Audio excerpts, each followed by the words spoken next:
এক ঝটিকা সফরে চলে গিয়েছিলাম দিনাজপুর, হিমালয়গঞ্জ, পঞ্চগড় ও তেঁতুলিয়া। আর এই ভ্রমণের প্রাপ্তি অপ্রাপ্তিগুলো দেখার জন্য আমাদের সাথেই থাকুন শেষ পর্যন্ত।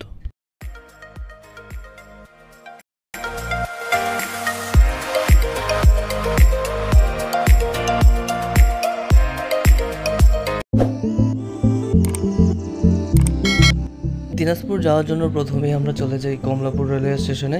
এখানে আমার আরও দুই বন্ধু আরিফ ও রনির সাথে মিলিত হই এবং আমরা ট্রেনের জন্য অপেক্ষা করতে থাকি।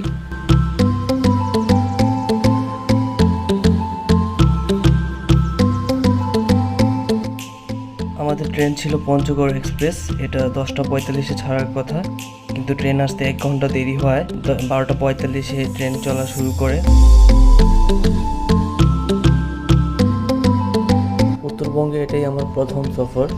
বিভিন্ন স্টেশনকে পেছনে ফেলে ট্রেন তার আপন গন্তব্যের দিকে ছুটতেছিল। রাতে ভেদ করে আমরা সামনে এগোতে থাকলাম। আস্তে আস্তে ভোর হতে শুরু করলো। পূর্ব দিগন্তে সূর্যের রক্তিম আভা ছড়াতে লাগলো।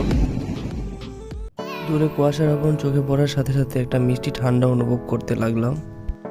শীত আসতে যে খুব বেশি দিন দেরি নাই তা খুব ভালোভাবে টের পাচ্ছিলাম।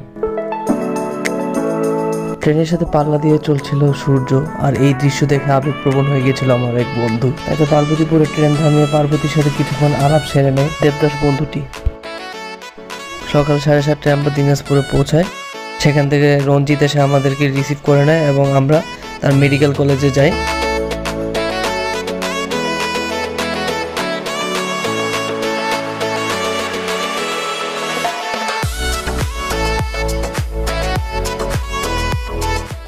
আমরা ওর হলে উঠি এবং আগামী কয়েকদিন এখানেই থাকবো, এখান থেকে যাওয়া আসা করবো।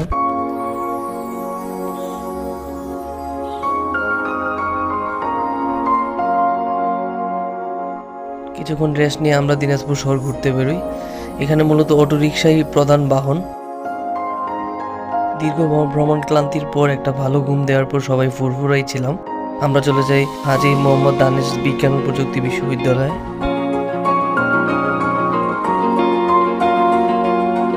ছবি তোলার লোভ দেখায় এই বন্ধুগুলোকে স্ট্যাচু বানায় রেখে দিছি। দেখেন কি সুন্দর করে দাঁড়ায় আছে।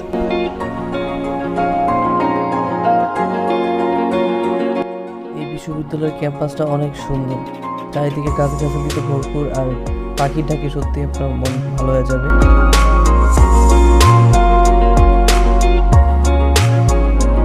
করোনার কারণে বিশ্ববিদ্যালয় বন্ধ থাকায় ছাত্রছাত্রী নেই বললেই চলে। একেবারে নীরব এই ক্যাম্পাসে আমরা 4 জন হেঁটে হেঁটে বেরিয়েছি পুরো ক্যাম্পাস।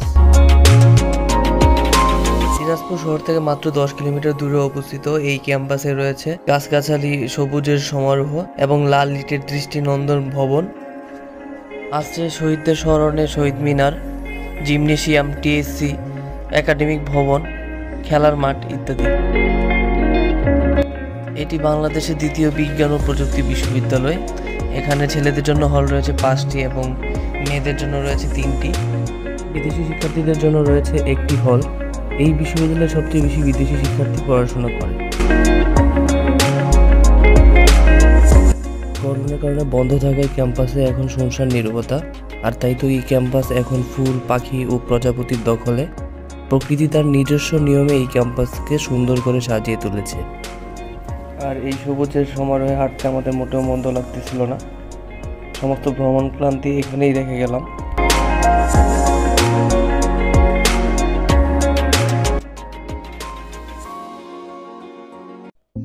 তারপর আমরা রওনা দিলাম কান্তজিউ মন্দির ও নয়াবাদ মসজিদের উদ্দেশ্যে।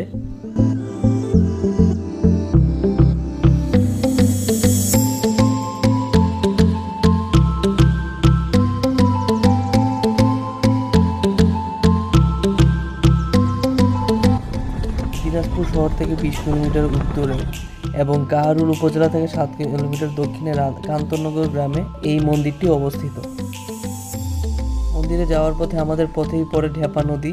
এই ঢেপা নদী আত্রাই নদী থেকে উৎপন্ন হয়ে পুনর্ভবা নদীতে গিয়ে পড়েছে।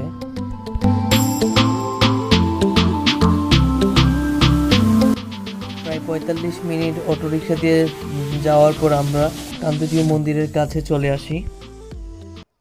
কান্তজিউ মন্দির বা কান্তনগর মন্দির বাংলাদেশের দিনাজপুরে অবস্থিত একটি প্রাচীন মন্দির।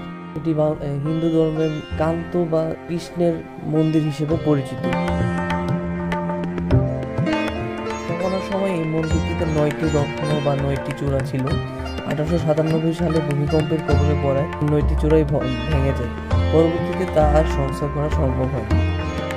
মন্দিরের শিলালিপি থেকে জানা যায়, তৎকালীন দিনাজপুরের মহারাজা প্রাণনাথ রায় তার শেষ বয়সে মন্দিরের কাজ শুরু করলেও তার পুত্র রামনাথ রায় 1752 সালে মন্দিরের কাজটি শেষ করেন। মন্দিরের সবগুলো খিলান দিয়ে ভেতরের দেবমূর্তি দেখা যায়। পাথরের উপর দাঁড়ানো মন্দিরের প্রাঙ্গণটি আয়তাকার হলেও 50 ফুট উচ্চতার এই মন্দিরটি বর্গাকার। মন্দিরের দেয়ালে পোড়ামাটির ফলকে লেখা রয়েছে মহাভারত, রামায়ণ এবং বিভিন্ন পৌরাণিক কাহিনী। এই দেয়ালে প্রায় 15,000-এর মতো রয়েছে টেরাকোটার কাজ। মন্দিরটি মূলত 3 তলা বিশিষ্ট। নিচতলায় 21টি, দ্বিতীয় তলায় 27টি এবং তৃতীয় তলায় 3টি করে দরজা ও খিলান রয়েছে। অনেক প্রাচীন এই সুন্দর মন্দিরটি এবং এর কারুকার্য, পোড়ামাটির ফলক ইত্যাদি দেখে সত্যি খুব ভালো লাগছিল। এর পাশেই আবার আরেকটি সুন্দর মঠ দেখা যাচ্ছিল। তারপর আমরা চলে গেলাম আবার জামে মসজিদ দেখতে। সম্রাট দ্বিতীয় শাহ আলমের সময় 1793 সালে প্রতিষ্ঠিত এই মসজিদটি সম্প্রতি প্রত্নতত্ত্ব বিভাগ কর্তৃক সংস্কার করা হয়েছে। সন্ধ্যা হয়ে যাওয়ায় আমরা শহরে আবার ফিরে আসি এবং দিনাজপুরের বিখ্যাত মালাই চা খাই। আমরা রাত 2:45টার ট্রেন ধরে ভোর সকালে পঞ্চগড় চলে আসি। উদ্দেশ্য বাংলাবান্ধা 0 পয়েন্ট, কাঞ্চনজঙ্ঘা, জেলা পরিষদ ডাক bungalow, Kazi and Kazi tea state ইত্যাদি দেখব। আমরা ভারতের সীমান্ত ঘেঁষে বাংলাবান্ধা 0 পয়েন্ট দেখার জন্য অটোতে করে চলে যাচ্ছি। হিমালয়ের কোল ঘেঁষে বাংলাদেশের সর্বোত্তরের উপজেলা তেঁতুলিয়া। এই উপজেলার 1 নং বাংলাবান্ধা ইউনিয়নে অবস্থিত। বাংলাদেশের মানচিত্রের সর্বোত্তরের স্থান বাংলাবান্ধা 0 পয়েন্ট ও বাংলাবান্ধা স্থলবন্দর। এই স্থানে মহানন্দা নদীর তীর ও ভারতের সীমান্ত সংলগ্ন প্রায় 10 একর জমিতে 1997 সালে নির্মিত হয় বাংলাবান্ধা স্থলবন্দর। করোনায় নিষেধাজ্ঞা থাকার কারণে আমরা 0 পয়েন্টের কাছে যেতে পারিনি। আরও একটি অনাকাঙ্ক্ষিত বিষয় হলো মেঘের কারণে আমরা কাঞ্চনজঙ্ঘা তেমন দেখতে পারিনি। খালি চোখে আবছা একটু দেখতে পেরেছি, যেটা ক্যামেরায় ধারণ করা অসম্ভব। কাঞ্চনজঙ্ঘা ও 0 পয়েন্টের ছবি দুটোই নেট থেকে সংগৃহীত। আমাদের বোঝার সুবিধার্থে ছবিগুলো দেওয়া হয়েছে। এরপর আমরা রওনা দিই কাজী অ্যান্ড কাজী টি স্টেটের দিকে। Kazi and Kazi tea estate Panchagarh জেলার তেঁতুলিয়া উপজেলার রোশনপুর নামক গ্রামে অবস্থিত। শহর থেকে কাজী টি স্টেটের দূরত্ব আনুমানিক 55 কিলোমিটার। প্রকৃতি আর আধুনিকতা যখন মিশে যায় তখন এক আদি এবং অকৃত্রিম নৈসর্গিক পরিবেশের সৃষ্টি হয়, যার দেখা পাবেন আপনি কাজী অ্যান্ড কাজী টি স্টেটে গেলে। বাংলাদেশের একমাত্র অর্গানিক চা বাগান এটি। শৌখিনতায় মানুষ কি করতে পারে তার নিদর্শন হচ্ছে কাজী অ্যান্ড কাজী টি স্টেটের ব্যক্তিগত বাংলো, অফিস, কার্যালয়ের পুরো জায়গাটা।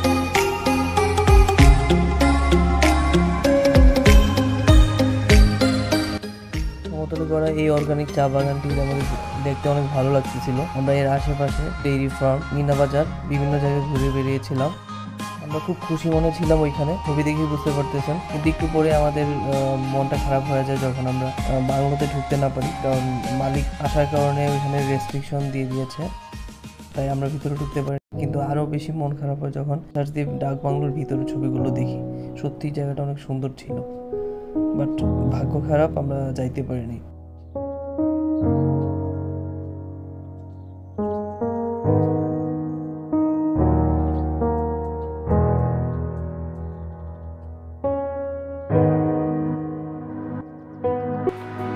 মন খারাপ ভালো হয়ে যায় যখন আমরা তেঁতুলিয়ার জেলা পরিষদ ডাক বাংলোতে যাই। এই ডাক বাংলোটির নির্মাণ শৈলী অনেকটা ভিক্টোরিয়ান ধাঁচের। জানা যায় কুচবিহারের রাজা এটি নির্মাণ করেছিলেন।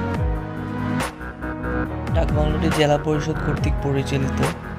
এর পাশাপাশি তেঁতুলিয়া উপজেলা পরিষদ কর্তৃক নির্মিত একটি পিকনিক কর্নার রয়েছে। উক্ত স্থান দুইটি পাশাপাশি অবস্থিত হওয়ায় সৌন্দর্য বর্ধনের বেশি ভূমিকা পালন করছে। মহানন্দা নদীর তীর ঘেঁষা এই ডাক বাংলোটি দেখতে সত্যিই মনোরম এবং এ পার থেকে বসে ওই পারে ভারতের বর্ডার দেখা যায়। এই নদী পার হলেই ভারত শুরু হয়ে যায়। এখান থেকেই মূলত কাঞ্চনজঙ্ঘা ভালো দেখা যায়। পঞ্চগড়ে এসে বন্ধু শাকিলের সাথে দেখা হয়ে যায়, তার আতিথেয়তায় আমরা সবাই মুগ্ধ হই। দ্বিতীয় দিন ভ্রমণ ক্লান্তি বেশি হয়, আমরা পরের দিন দুপুর পর্যন্ত রেস্ট নিই এবং দুপুরে বের হই মোহনপুর রাবার ড্যাম যাওয়ার জন্য।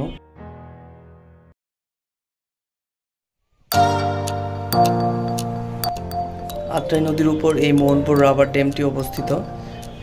এই রাবার ড্যামের কারণে আশেপাশে এলাকার কৃষকদের সেচের সুবিধা বিস্তরভাবে বেড়ে যায়। অধিকাংশ সেচ প্রকল্প এই নদীর উপর এখন নির্ভর করে।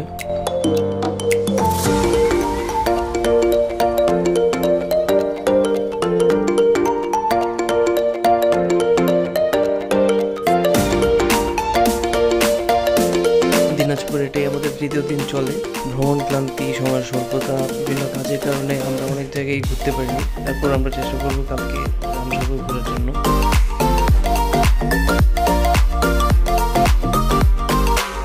তেঁতুলিয়া ডাকবাংলো আর মোহনপুর রাবার ড্যাম, এই দুটো জায়গা আমার সবচেয়ে বেশি ভালো লেগেছে। আজকে আমাদের ঘোরাঘুরির প্রায় শেষ দিন। দুপুরে আমরা ট্রেনে চলে যাব ঢাকায়, তাই আমরা সকালবেলা এই সুযোগে চলে যাই রামসাগর জাতীয় উদ্যান। সেখানে বানরের সাথে ভালোবাসায় লিপ্ত ছিলেন আমার বন্ধু আরিফ।